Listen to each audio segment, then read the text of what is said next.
세가 유입되고 있는데요. 사건 개요부터 우리가 어떠한 투자 포인트를 눈여겨봐야 되는지 알아보도록 하겠습니다. 화재가 발생한 곳은 대전광역시 유성구에 위치해 있는 국가정보자원관리원 5층에서 발생을 했습니다. 무정전 전원장치에 대해서 리튬이온 배터리가 이제 불꽃이 튀어오르면서 화재가 발생한 것으로 추정이 되고 있고요. 오후 8시 20분, 그러니까 화재가 발생한 뒤에 5분 뒤에 119 소방당국으로 관련된 신고가 접수된 것으로 확인되고 있습니다. 그리고 나서 그 다음날 오전 6시 반에 초진이 완료된 것으로 확인됐는데, 이번 화재의 가장 주요 특이점 중에 하나가 재발화와 재진압이 무려 18차례가량 반복됐다는 것이고요. 결국에는 완전히 전소된 것은 오후 6시쯤이었습니다. 이와 함께 오후 9시쯤에 배터리팩에 대한 384개 서버에서 분리를 했고 반출을 한 것으로 알려져 있고요. 이와 함께 항원 항습기 복구를 완료했고 지금 정상 가동을 하나, 두 개씩 진행하고 있는 것으로 확인되고 있습니다. 전반적으로 좀 긴 시간 동안 화재 진압이 어려웠던 것으로 보이는데요. 왜 그런지 한번 다음 장을 통해서 알아보도록 하겠습니다. 이번 발화 원인은요, 지금 리튬 배터리의 수명이 초과됐다는 것에 좀 집중을 하고 있습니다. LG 에너지솔루션이 2012년에서 13년도에 제조한 제품으로 알려져 있는데, 이 리튬 배터리의 수명은 한 10년가량이고요. 실제로 교체를 해야 된다는 그 권고사항이 있었는데 이를 지키지 않은 것으로 확인되고 있고요. 무정전 전원장치와 분리 이전 작업을 진행하는 중에 불꽃이 튀었고 발화가 된 것으로 확인되고 있습니다. 이 진화 과정 쪽에요, 데이터 센터의 특성상 물로 불을 끄는 게 불가능하기 때문에 가스 소화 장비로 대응을 했고요. 잔불이 계속해서 살아나면서 재발화가 일어난 것으로 확인되고 있습니다. 그렇기 때문에 22시간 만에 완전 진화에 성공한 것으로 알려지고 있고요. 피해 규모는요, 전산 장비와 행정 정보 시스템 이렇게 두 가지로 나눠보시면 될 것 같은데요.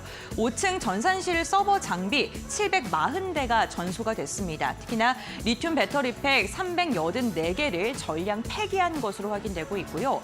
총 647개 시스템이 중단이 됐는데 여기서 직접 피해가 96개로 확인되고 있습니다.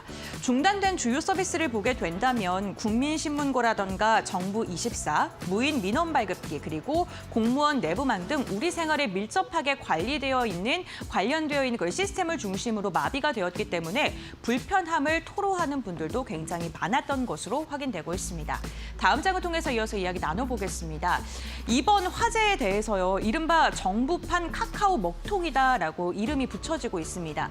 카카오가 2022년에 판교에서 화재가 발생했었는데 이와 유사한 점이 굉장히 많았기 때문인데요. 먼저 첫 번째로는 발화가 된 그 부분이 비슷합니다. 리튬 배터리로 동일하게 발화가 됐고 이중화가 미비가 돼서 민간 서비스 그리고 정부의 전상망이 크게 마비가 되었다는 게 동일한 유사점으로 꼽히고 있습니다.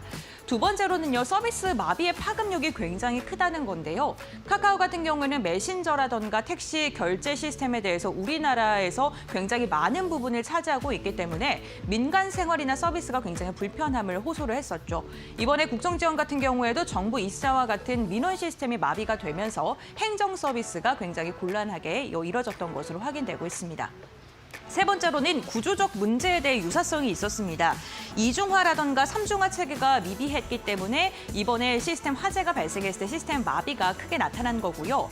단일 장애 지점에 그대로 노출되었다는 것도 구조적으로 동일함이 있습니다. 작은 사고, 이러니까 이중화라던가 삼중화가 되어 있었다라면 이번 사태가 크게 번지지 않을 수 있었는데 이러한 거를 막지 못했기 때문에 전 국민의 생활이 조금 불편하게 됐다라는 거고요. 다만 차이점은요, 주체의 차이점이 있습니다. 카카오는 민간 기업의 사고이기 때문에 민간판 먹통이다. 그리고 국정지원 같은 경우에는 정부 핵심 전상망의 사고이기 때문에 정부판 먹통이다라는 별명이 붙여지고 있고요. 결국에는 이 공통점이 미리 예방을 할 수 있었을 법한 일들인데 예방이 조금 구조화가 되어 있지 않아서 큰 사태로 번졌다라는 것에는 동일한 이유가 있을 것으로 보입니다. 다음 장을 통해서 이어서 이야기 나눠보도록 하겠습니다. 그렇다면 지금 시스템 복구가 어디까지 진행됐을까요? 복구 현황을 보게 되는데 오늘 오전을 기준으로입니다. 지금 계속해서 복구율은 올라가고 있는 상황이고요. 가장 민간 사람들이, 우리나라 사람들이 좀 불편함을 토로할 수 있는 모바일 신분증이라던가 정부24, 우체국 금융 서비스와 같이 생활과 밀접한 서비스를 우선적으로 복구하고 있는 것으로 알려지고 있고요. 대전 본원 같은 경우에는 네트워크가 한 50% 수준으로 회복을 했고 지금 핵심 보안 장비는 99% 재가동을 한 상황이라고 합니다. 이제 96개 전 시스템에 대해서 클라우드존을 좀 이전을 해야 되는 게 계속해서 이야기가 나오고 있고요. 완전히 복구까지는 최소 2주가량이 소요될 예정이라고 합니다. 정부는 이를 좀 보완하기 위해서 임시 대비책을 좀 내놓은 상태인데요. 지금 정부 콜센터를 통해서 민원 처리를 진행하고 있고요. 중앙정부와 지자체가 합동으로 보안책에 대한 대응 방법을 강구하고 있는 상황이고요. 수기 발급이라던가 우회 로그인과 같은 임시 조치가 진행되고 있다고 하는데요. 하루빨리 이러한 개선이 진행이 됐으면 좋겠습니다. 이렇게 화재가 발생하면서 시장에서 좀 주목하고 있는 부분이 있습니다.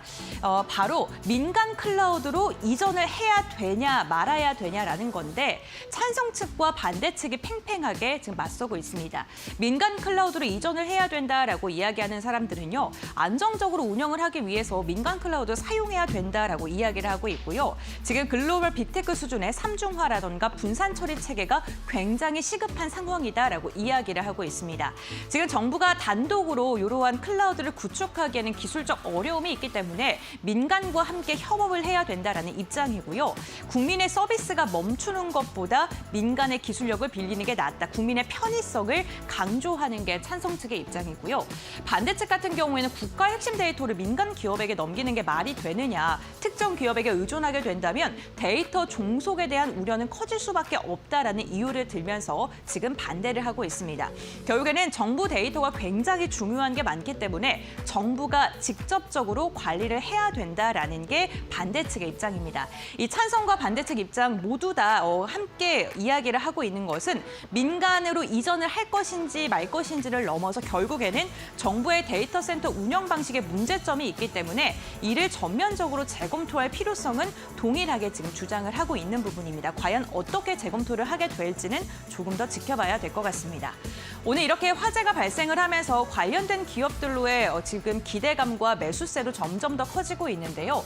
우선 크게 세 가지 축으로 나눌 수 있을 것 같습니다. 첫 번째로는 보안 관련된 기업이고요. 정부의 핵심 전상망이 마비가 되면서 사이버 보안 강화에 대한 필요성이 다시금 고개를 들고 있는 상황입니다.